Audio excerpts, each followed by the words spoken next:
By the 1760s, many colonists felt squeezed.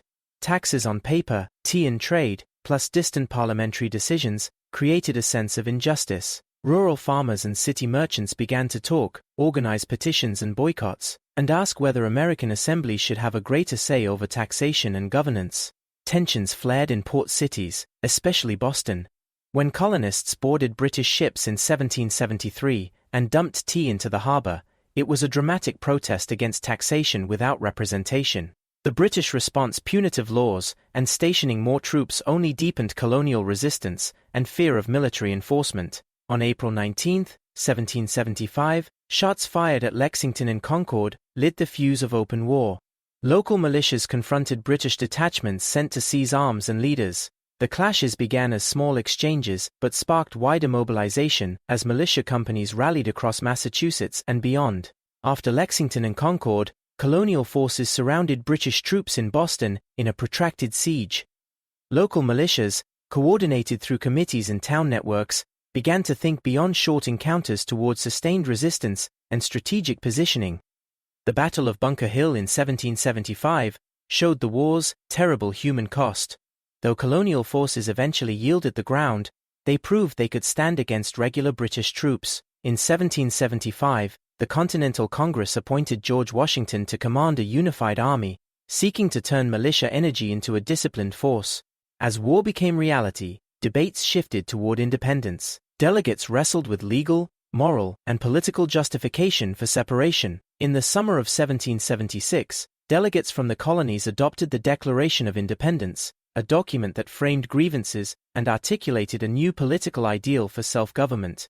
The war moved to New York and New Jersey, with large-scale maneuvers and heavy losses. After setbacks, Washington made a bold move, crossing the Delaware River on a winter night and surprising Hessian forces at Trenton. These victories revived American morale and changed the campaign's momentum. The winter at Valley Forge tested the army. Short rations, disease, and exposure cost many lives, but it was also where training transformed raw militia into a more professional army. Baron von Steuben's drill instruction improved discipline, and Washington's steady leadership kept the army together. As the conflict spread southward, British strategy shifted to the Carolinas. Their partisan warfare and militia leaders used local knowledge to harass supply lines and detachments. Figures like Francis Marion used hit-and-run tactics that wore down British control and galvanized local resistance. By 1781, strategic coordination between American armies and the French Navy led to the Siege of Yorktown. Encircled on land and blocked from the sea, British forces under Cornwallis surrendered.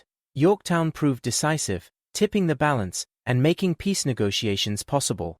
Naval actions and privateering disrupted British trade and tied the conflict into a global war.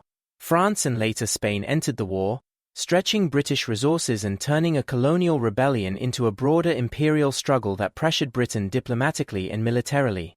On the battlefield, fortune shifted at the negotiating table. Diplomats began to press for an end to war. Anglo-American talks, aided by French diplomacy, moved toward a settlement. The resulting Treaty of Paris, signed in 1783, recognized American independence and reshaped imperial holdings.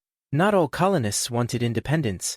Loyalists faced harassment, confiscation of property, and social exile. Many relocated to other British territories or tried to rebuild lives elsewhere.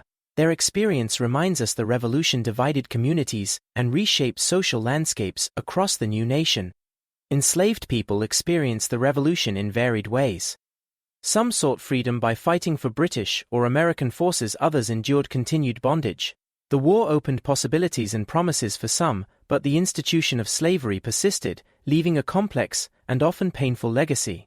Native American nations made difficult choices, aligning with the British or the colonists depending on local interests. Many communities suffered losses of land and autonomy during and after the war, as territorial claims shifted and frontier pressures intensified in the years that followed.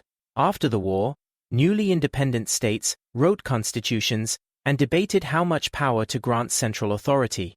These conversations about representation, rights, and federal structure set the stage for future debates that would lead toward the United States Constitution. The Revolution reshaped ideas about citizenship, rights, and governance. Revolutionary rhetoric inspired future movements at home and abroad. Even as the new republic struggled with contradictions over slavery, property, and equality, its long-term legacy is a complex blend of idealism and unresolved challenges.